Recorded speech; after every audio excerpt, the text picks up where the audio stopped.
તો નમસ્કાર ગુજરાત, આજના તાજા સમાચારની અંદર આપનું સ્વાગત છે। તો દેશ અને દુનિયાના સૌથી મોટા સમાચાર જાણવા માટે વિડીયોને અંત સુધી જોતા રહેજો અને આવા જ સમાચાર સૌથી પહેલા મેળવવા માટે આ ચેનલને સબસ્ક્રાઇબ કરવાનું ના ભૂલતા। તો મિત્રો આજના પ્રથમ સમાચાર વિશે વાત કરીએ તો ગુજરાત રાજ્યની અંદર લોનમાં ફસાઈ રહ્યા છે આજના યુવાનો।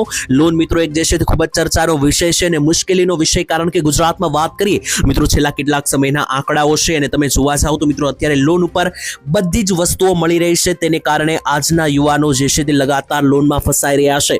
એક મિત્રો આંકડો સામે આવ્યો છે ને જે સર્વે કરવામાં આવ્યો છે તેની અંદર જે પરિણામો આવ્યા છે જાણીને તમે ચોંકી જશો।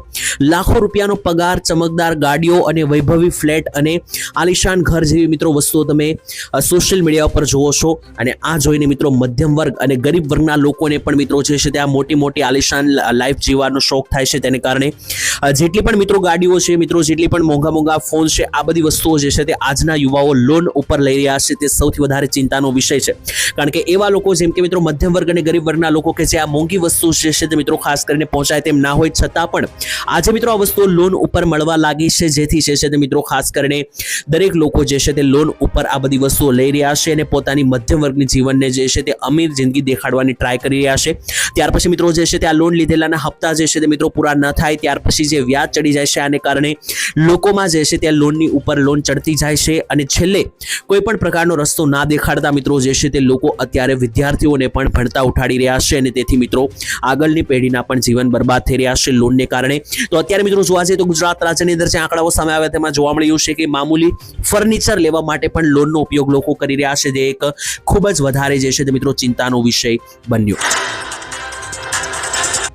તો મિત્રો ત્યાર પછીના મહત્વના સમાચાર વિશે વાત કરીએ તો તમામ યુદ્ધો માટે અમે તૈયાર છીએ તેવું ભારતીય આર્મીના જનરલ તરફથી મોટી માહિતી આપવામાં આવી છે। ત્યારે મિત્રો તમને જણાવી દઈએ તો તમે જાણો છો કે ભારત અને પાકિસ્તાનના યુદ્ધને લઈને અત્યારે ઘણા બધા સમાચારો આવી રહ્યા છે, જેમાં મોટાભાગના સમાચારોની અંદર એવું કહેવામાં પણ આવી રહ્યું છે કે ભારત અને પાકિસ્તાનનું યુદ્ધ કેટલાક નજીકના સમયમાં થઈ શકે તેવું કેટલાક અહેવાલો અનુસાર સામે આવી રહ્યું છે। ત્યારે તમને મહત્વની મિત્રો માહિતી આપી તેને લઈને હવે ભારતીય જે મિત્રો આર્મીના જે મિત્રો જનરલો હોય છે અને જે મોટા મિત્રો પદ ઉપર બેઠેલા લોકો છે તેમના તરફથી મોટી જાહેરાત કરી જણાવી દેવામાં આવ્યું કે અમે તમામ પ્રકારના યુદ્ધો માટે તૈયાર છીએ। ભારતીય સેનાએ મિત્રો ઉત્તરાખંડ હરિદ્વારના પશ્ચિમ કમાન્ડ વિસ્તારમાં જે મિત્રો લશ્કરી કવાયત શરૂ કરી છે, ત્યાં મિત્રો લેફ્ટનન્ટ જનરલ મનોજ કટારિયાએ મિત્રો કહ્યું કે અમારા નેતૃત્વએ પહેલેથી જ અમે કહ્યું છે કે પાકિસ્તાન અથવા દુશ્મન તમામ જેટલી પણ ભૂલ કરશે, દુસ્સાહસ કરશે તો એને ભયાનકમાં ભયાનક રીતે જવાબ આપવા માટે અમે તૈયાર છીએ। તેમણે મિત્રો વધુમાં કહ્યું કે આપણે તમામ પ્રકારના યુદ્ધ લડવા માટે તૈયાર છીએ, જેમાં સાયબર યુદ્ધ હોય, પરમાણુ યુદ્ધ હોય, રાસાયણિક યુદ્ધ હોય, તમામ પ્રકારના યુદ્ધ માટે અમે તૈયાર છીએ અને અમારું માનવું છે કે આગામી યુદ્ધ ફક્ત એક ક્ષેત્રમાં લડવામાં આવશે નહીં, પરંતુ જમીન પર વિજય પ્રાપ્ત કરવા માટે તમામ પ્રકારના યુદ્ધ માટે આપણે તૈયાર રહેવું જોઈએ અને આપણે જે છે તે તમામ યુદ્ધો માટે તૈયાર છીએ।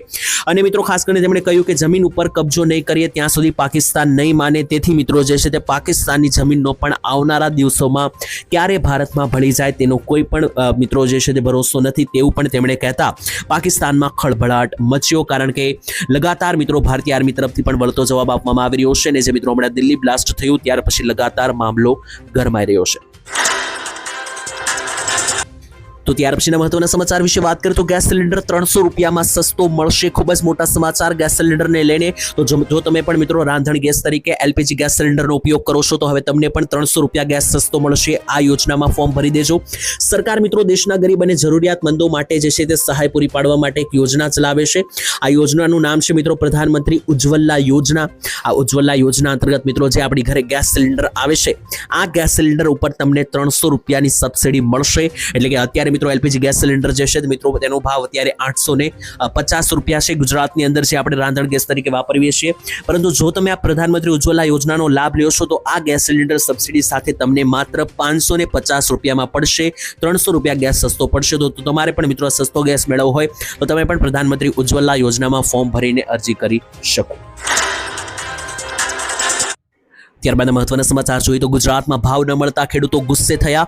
જ્યાં મિત્રો તમને જણાવી દઈએ તો અત્યારે ગુજરાત રાજ્યની અંદર એક તો પહેલેથી જ કુદરતી આપત્તિઓ જેમ કે વરસાદ અને વાવાઝોડાનો ખતરો છે, તેમાંથી ખેડૂતો માંડ બહાર આવે ત્યાં મિત્રો ખેડૂતોને ભાવ પણ સારા ન મળવા હોવાને કારણે ખેડૂતો જે છે તે હેરાન પરેશાન થઈ રહ્યા છે। ત્યારે તમને મિત્રો જણાવી દઉં તો ડુંગળીની સાથે ઘણા બધા બીજા પાકોમાં પણ ખેડૂતોને સારા ભાવ નથી મળી રહ્યા। ત્યારે તમને મહત્વની માહિતી આપીએ તો ડુંગળીના ભાવ ન મળતા મિત્રો ખેડૂતો જે છે તે ખાસ કરીને જામનગર જિલ્લાની અંદર એક ખેડૂત છગનભાઈ સોરઠિયાએ મિત્રો સારા સારા ભાવ ન મળતા આખા ખેતરની અંદર જે ડુંગળી છે તેના ઉપર રોટાવેટર ફેરવીને આખી ડુંગળીનો પાક બરબાદ કરી નાખ્યો ગુસ્સામાં. કારણ કે તમને જણાવી દઈએ તો ડુંગળી મિત્રો જ્યારે માર્કેટ યાર્ડમાં લઈ જવામાં આવી ત્યારે 50 રૂપિયાની મણ ડુંગળી વેચાતા માત્ર 2.5 રૂપિયાની કિલો જે છે તે ડુંગળીનો ભાવ બોલાયો, જેથી મિત્રો ખેડૂતે ગુસ્સે થઈને આખા ખેતરની ડુંગળીઓ બરબાદ કરી નાખી રોટાવેટર ચલાવીને.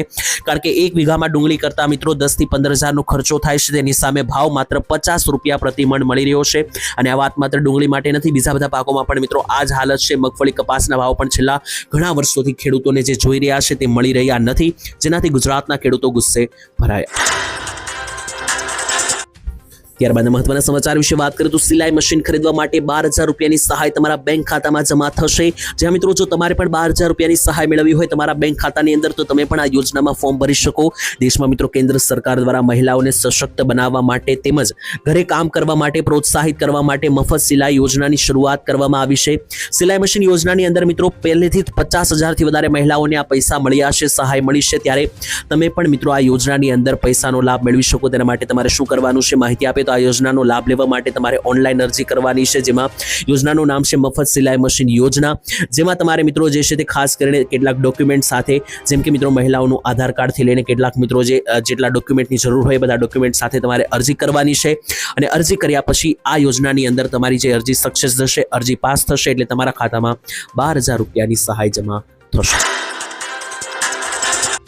ત્યાર પછીના મહત્વના સમાચાર જોઈએ તો ખેડૂતો ટેકાના ભાવે ખરીદી શરૂ થઈ ગઈ છે, તો તમારો પાક પણ હવે તમે ટેકાના ભાવે વેચી શકો. જે હા મિત્રો, ગુજરાતમાં ખેડૂતોને તેમના પાકોના સારા ભાવ મળી રહે તે માટે રાજ્ય સરકારે આજથી ટેકાના ભાવે ખરીદી શરૂ કરી છે, જેમાં ડાંગર, બાજરી, જુવાર, મકાઈ અને રાગીની ટેકાના ભાવે ખરીદી શરૂ કરી છે. ખેડૂતોને મિત્રો કોઈ પણ પ્રકારની મુશ્કેલી ન પડે તેના માટે પાકનું વેચાણ સરળતાથી થાય તે માટે સરકાર જે છે તે વ્યવસ્થા પણ ગોઠવી રહી છે. આની અંદર શું ભાવ મળી રહ્યા છે તેના વિશે તમને માહિતી આપું તો ડાંગર મિત્રો જે છે તે ખાસ કરીને પ્રતિ ક્વિન્ટલ 2370 રૂપિયા, બાજરીના મિત્રો પ્રતિ ક્વિન્ટલ 3075 રૂપિયા, જુવારના 4000 રૂપિયા, તેની સાથે મિત્રો જોઈએ તો મકાઈના 2400 રૂપિયા અને રાગીના 5190 રૂપિયાના ભાવે જે છે તે ખરીદી ચાલી રહી છે. બાજરી માટે 150 રૂપિયા, જુવાર માટે 50 કેન્દ્રો અને ખરીદી માટે મિત્રો મકાઈ માટે પણ 82 જેટલા કેન્દ્રો ઉપર ખરીદી કરવામાં આવી રહી છે. તો તમે પણ મિત્રો તમે આ પાકની ખેતી કરતા હોય તેની સાથે મિત્રો મગફળીના લઈને પણ ટેકાના ભાવે ખરીદી શરૂ છે, તો તમે પણ મિત્રો સરકારની આ ટેકાના ભાવે ખરીદી છે તેમાં તમારો પાક વેચીને સારા ભાવો મેળવી શકો. તો શું ખરેખર વાવાઝોડાની કોઈ ગુજરાતમાં અસર થવાની છે કે નહીં અને ડરવાની જરૂર છે કે નહીં તેના વિશે સચોટ માહિતી આપીએ તો બંગાળની ખાડીમાં અત્યારે સેન્યાર નામનું જે વાવાઝોડું આકાર લઈ રહ્યું છે તેને કારણે મિત્રો 22 થી 30 તારીખ વચ્ચે જે છે તે એલર્ટ જાહેર કરી દેવામાં આવ્યું છે અને 15 ઇંચ સુધીના વરસાદોની આગાહીઓ પણ કરી દેવામાં આવી છે. ત્યારે મિત્રો દરેક લોકોના મનમાં એક પ્રશ્ન છે કે ગુજરાતને તેનાથી કોઈ અસર થવાની છે કે નહીં. તેના વિશે મિત્રો તમને સાચી અને સચોટ માહિતી આપું તો બંગાળની ખાડીની અંદર અત્યારે જે વાવાઝોડું બન્યું છે તે અત્યારે હાલ કોઈ એક બાજુ જઈ રહ્યું નથી, એટલે કે વારંવાર મિત્રો દિશા પરિવર્તન કરી રહ્યું છે. ત્યારે મિત્રો વાવાઝોડાની સાચી દિશા જાણવી જરૂરી છે. અને આજની તારીખમાં મિત્રો જોવા જઈએ તો આજની તારીખમાં વાવાઝોડાએ જે દિશા પકડેલી છે તેના વિશે વાત કરીએ તો આ વાવાઝોડાથી ગુજરાતને કોઈ પણ પ્રકારની મોટી અસર થવાની નથી. તો ગુજરાતવાસીઓએ ડરવાની બિલકુલ જરૂર નથી, પરંતુ જી હા મિત્રો તૈયારી રાખવી પડશે. કારણ કે ભર શિયાળે જ્યારે પણ મિત્રો બંગાળની ખાડીમાં આવા વાવાઝોડા આવતા હોય છે ત્યારે મિત્રો એનાથી ડરવાની જરૂર નથી, પરંતુ તૈયારી પણ રાખવી પડશે. કારણ કે વાવાઝોડું ગમે ત્યારે જે છે તે ટર્ન મારી શકે. આજ સુધી મિત્રો વાત કરીએ તો અત્યારે વાવાઝોડું જે છે તે સીધું બાંગ્લાદેશ તરફ આગળ જતું જોવા મળી રહ્યું છે, જેથી ગુજરાતમાં કોઈ મોટી અસર નથી થવાની. જો મિત્રો વાવાઝોડાની પલટી મારીને મુંબઈ તરફ મિત્રો મહારાષ્ટ્ર તરફ જો વાવાઝોડું આગળ વધશે તો ગુજરાતને 100% અસર થઈ શકે. તો હવે મિત્રો જોવાનું રહેશે 25 થી 28 તારીખની વચ્ચે આ વાવાઝોડું ક્યાં જાય છે. બાકી મિત્રો ગુજરાતમાં છૂટા છવાયા ઝાપટા જોવા મળી શકે, બાકી આનાથી વધારે કોઈ પણ પ્રકારની વાવાઝોડાની અસર ગુજરાતમાં જોવા મળશે નહીં. ત્યાર પછીના મહત્વના સમાચાર વિશે વાત કરીએ તો મિત્રો 2025 પછી હવે 2026નું જે વર્ષ આવે છે તે ખૂબ જ ભારે છે, માટે સાવધાન. કારણ કે મિત્રો જૂના અને જાણીતા મિત્રો જે આગાહીકાર હતા બાબા વેંગા, તેમની મિત્રો આગાહી પ્રમાણે તમને માહિતી આપીએ તો ખૂબ જ મહત્વના સમાચાર છે મિત્રો. બાબા વેંગા છે તે મિત્રો એક તમને જણાવી દઈએ તો બલ્ગેરિયામાં જન્મેલા આગમવાણી કરનારા છે. તેમણે મિત્રો પહેલેથી જે છે મિત્રો આગમવાણીઓ કરી છે અને એમાંથી એમની સૌથી મોટી આગમવાણી હતી કે 2020માં કોઈ એવો જાનલેવા વાયરસ આવશે જે આખા વિશ્વમાં ખળભળાટ મચાવશે. અને મિત્રો એ આગાહી એમણે 100 વર્ષ પહેલા કરી હતી અને સાચી પડી. કોરોના આવ્યો હતો ત્યારે મિત્રો હવે તેમણે 2026ને લઈને પણ આગાહી કરતા જણાવ્યું છે કે 2026નું વર્ષ ખૂબ ભારે છે, જેમાં કુદરતી આપત્તિઓ જેમ કે ભૂકંપ, જ્વાળામુખી, ભારે વરસાદ જેવી પરિસ્થિતિઓ સર્જાઈ શકે. બીજા નંબર ઉપર જે છે તે યુદ્ધો પણ થઈ શકે. આખા વિશ્વની અંદર મોટા યુદ્ધો ફાટી નીકળી શકે. ત્યાર પછીના મહત્વના સમાચાર વિશે વાત કરીએ તો 2000 રૂપિયાની જગ્યાએ 10,000નો હપ્તો આપો તેવી મોટી માંગ કરવામાં આવી છે। મિત્રો તમે જાણો છો કે 4-5 દિવસ પહેલા જ ખેડૂતોના ખાતામાં 2000 રૂપિયાનો 21મો હપ્તો જમા થયો છે, ત્યારે હવે 22મો જે હપ્તો છે તે ઉત્તરાયણ આસપાસ આવવાનો છે, પરંતુ એ પહેલા હપ્તાની અંદર વધારો કરવામાં આવે તેવી ખેડૂતોએ અત્યારે માંગ કરી છે અને ખેડૂતોને ઉપરાષ્ટ્રપતિ તરફથી પણ સપોર્ટ મળ્યો છે। મિત્રો તમને જણાવી દઈએ તો ઉપરાષ્ટ્રપતિ જેવા મિત્રો જગદીપ ધનખડ છે તેમણે પણ માંગ કરી હતી અને મિત્રો તમને જણાવી દઈએ તો જગદીપ ધનખડે કહ્યું હતું કે ખેડૂતોને માત્ર ખોરાક આપનારા જ નહીં પરંતુ દેશના ભાગ્યના ઘડવૈયા પણ ગણવા જોઈએ અને તેમણે કહ્યું કે મિત્રો જે 2000 રૂપિયાના હપ્તા ખેડૂતોને આપવામાં આવે છે આનાથી ખેડૂતોને કોઈ ફાયદો થતો નથી, કારણ કે 2000 રૂપિયાના હપ્તાથી ખેડૂતોનું કોઈ ભલું થતું નથી। 2000 રૂપિયામાં બિયારણ પણ આવતું નથી, તેની જગ્યાએ જો ખેડૂતોને 10,000નો હપ્તો કરી આપવામાં આવે અને વર્ષે 3 હપ્તા એટલે કે 30,000 રૂપિયા આપવામાં આવે તો એ પૈસા ખેડૂતોને થોડા ઘણા ઉપયોગમાં આવી શકે, તો હપ્તો વધારીને 10,000 કરી આપવો જોઈએ તેવી માંગ જગદીપ ધનખડે ઉપરાષ્ટ્રપતિએ કરી હતી। પૂર્વ ઉપરાષ્ટ્રપતિ છે મિત્રો તેમણે। મિત્રો તમારું શું કહેવું છે? ખેડૂતોને આ હપ્તા આવનારો હપ્તો જે ઉત્તરાયણ ઉપર આવશે તેની પહેલા હપ્તો વધારી આપવો જોઈએ કે નહીં? કોમેન્ટમાં લખીને જણાવી દેજો। ત્યાર પછીના મહત્વના સમાચાર જોઈએ તો સહાય જાહેર કરવામાં આવી છે પરંતુ મળી નથી। જી હા મિત્રો, તમને જણાવી દઈએ તો તમને ખેડૂતો માટે દર વર્ષે મિત્રો જે વરસાદ અને ઝાપટા પડે છે, માવઠા પડે છે, ત્યારે મિત્રો સરકાર તરફથી સહાય જાહેર કરવામાં આવે છે।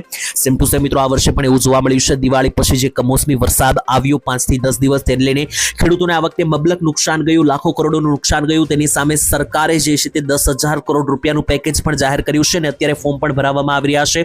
આ ફોર્મ 29 તારીખ સુધી ચાલવાના છે, ત્યારે દરેક લોકોના મનમાં એક મૂંઝવણ છે કે ખરેખર આ સહાયના પૈસા ખાતામાં આવશે, કારણ કે ગુજરાત સરકારે ગયા વર્ષે એટલે કે 2024માં જે પાક નુકસાન ગયું હતું તેના માટે પણ 1770 કરોડ રૂપિયા જાહેર કર્યા હતા, તેમાંથી 500 કરોડ પણ હજુ મિત્રો ચૂકવ્યા નથી તેવું મિત્રો ઘણા બધા લોકોનું કહેવું છે, અહેવાલો અનુસાર જાણવા મળ્યું છે।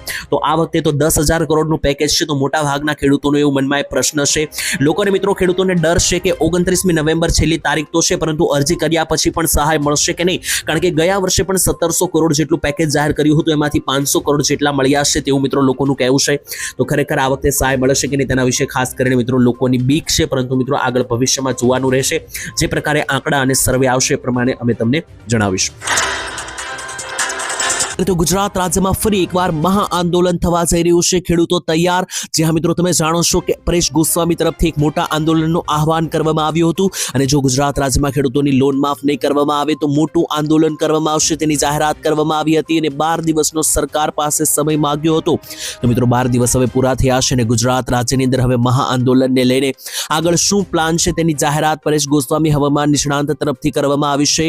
ખેડૂતોની લોન માફ નહીં કરવામાં આવે તો આગળ શું પ્લાન કરવામાં આવ્યો છે તેના વિશે તમને સમજીને વાત કરીએ તો મિત્રો ગઈકાલે પરેશભાઈ ગોસ્વામીએ તેમના વિડીયોની અંદર માહિતી આપી છે અને તેમણે કહ્યું કે સરકારને એમ હતું કે અલ્ટિમેટમ આપીને આ કરીશું લેશે, એટલે કે મિત્રો ખેડૂતો જે છે તે શું બગાડી લેશે સરકારનું તેવું સરકારને હતું, પરંતુ હવે આંદોલન મહા આંદોલનનું રૂપ લેશે। સોમવારે જે છે તે મિત્રો એક મોટી મીટિંગ બોલાવવાની છે 24 તારીખ અને સોમવારના રોજ મિત્રો ખેડૂત આગેવાનોની મિત્રો જે છે તે બેઠક બોલાવવામાં આવશે, મીટિંગ બોલાવવામાં આવશે અને ત્યાર પછી એક તારીખ નક્કી કરવામાં આવશે। ત્યારે ખેડૂતો જે છે તે મિત્રો ખેડૂત આગેવાનો સાથે ગાંધીનગર તરફ મિત્રો પ્રયાણ કરશે અને ગાંધીનગર ખાતે મહા આંદોલન કરવાનું છે તેની જાહેરાત જે છે તે મિત્રો સોમવારે મીટિંગની અંદર જાહેર કરવામાં આવશે। ત્યારે અમે તમને જણાવી દઈશું સોમવારની મીટિંગમાં મિત્રો ગુજરાતના કોઈ પણ ખેડૂતોએ જવાનું નથી, કારણ કે આ મીટિંગની અંદર માત્ર ખેડૂત આગેવાનોની જ મીટિંગ છે એવું પરેશભાઈ ગોસ્વામીએ જણાવ્યું અને તે મીટિંગમાં જે તારીખ નક્કી થશે ત્યારે એ તારીખે મોટી સંખ્યામાં ખેડૂતો સાથે ગાંધીનગર ખાતે મિત્રો કૂચ કરવાની છે અને ગાંધી ચિંધ્યા માર્ગે જે છે તે મિત્રો ભેગા થઈને મહા આંદોલન કરવાનું છે। નહીતર સરકારને એમ છે કે ખેડૂતો કંઈ કરી શકે તેમ નથી, પરંતુ જ્યાં સુધી ખેડૂતોની લોન માફ નહીં કરવામાં આવે ત્યાં સુધી અમે જપશું નહીં તેવું પણ પરેશભાઈ ગોસ્વામીએ જણાવ્યું। ત્યાર પછીના મહત્વના સમાચાર જોઈએ તો તમે પણ હવે બનાવી શકશો તમારા સપનાનું ઘર। જે હા મિત્રો ઘર ખરીદવા માટે હવે તમારી પાસે છેલ્લો 1 મહિનો છે, યોજનામાં ફોર્મ ભરી દેજો, 1,70,000 રૂપિયા સુધીની સહાય મળશે। જે હા મિત્રો ડિસેમ્બર 2025 સુધી જે છે તે આ યોજનાને લંબાવવામાં આવી હતી, જેને હવે માત્ર 1 મહિનાની રાહ છે। તો મિત્રો પ્રધાનમંત્રી નરેન્દ્ર મોદીની નેતૃત્વ હેઠળ જે પ્રધાનમંત્રી આવાસ યોજના ચલાવવામાં આવે છે તેની તારીખ લંબાવીને ડિસેમ્બર 2025 કરવામાં આવી હતી। તો હવે છેલ્લો 1 મહિનો બાકી છે। જો તમારે પણ તમારું ઘર બનાવવાનું હોય અને તમારી પાસે પૈસા ના હોય તો તમે પણ મિત્રો આ પ્રધાનમંત્રી આવાસ યોજનાના ફોર્મ ભરી દેજો। આ યોજનાની અંદર જે છે તે મિત્રો તમને 1,70,000 રૂપિયા સુધીની સહાય તમારું મકાન બનાવવા માટે આપવામાં આવશે। ત્યાર પછીના મહત્વના સમાચાર વિશે વાત કરીએ તો કૃષિ મંત્રીએ અધિકારીઓને ખખડાવ્યા, કરવામાં આવી મોટી જાહેરાત. જ્યાં મિત્રો ગુજરાતની અંદર અત્યારે રોડ રસ્તાઓને લઈને ખૂબ જ વિવાદ ચાલી રહ્યો છે, ત્યારે ખુદ કૃષિ મંત્રી જે હમણાં નવા બનેલા છે જીતુભાઈ વાઘાણી, તેમણે મિત્રો અમરેલીની અંદર અધિકારીઓને ખખડાવ્યા. જે હા મિત્રો અધિકારીઓને આડે હાથ લેતા જીતુ વાઘાણીએ કહ્યું હતું કે જેટલા પણ પ્રકારના રોડ રસ્તાઓના કામો ચાલી રહ્યા છે તેને વ્યવસ્થિત કરવામાં આવે. એને લઈને મિત્રો અમરેલીની અંદર લીલિયાની અંદર જ્યારે પહોંચ્યા હતા ત્યારે તેમણે ચાલી રહેલા વિકાસ કામોનું નિરીક્ષણ કર્યું. માર્ગ અને મકાન વિભાગના એન્જિનિયરો ઢોલાવાલાને મિત્રો તેમણે ઉધડા લીધા અને જણાવ્યું કે જેટલા પણ કામો કરવામાં આવી રહ્યા છે તે વ્યવસ્થિત કરવામાં આવે, કારણ કે રોડ રસ્તાઓથી લોકો અત્યારે કંટાળી ચૂક્યા છે અને મિત્રો અધિકારીઓ જે છે તે કામ કરવા તૈયાર નથી. મોટાભાગના અધિકારીઓ જે છે તે મિત્રો કામની અંદર આળસ કરતા હોય છે. તો આ અંગે મિત્રો ખુદ કૃષિ મંત્રી જીતુ વાઘાણીએ પણ મિત્રો જે છે તે ઇજનેરો અને કૃષિ મંત્રીઓને ખખડાવ્યા.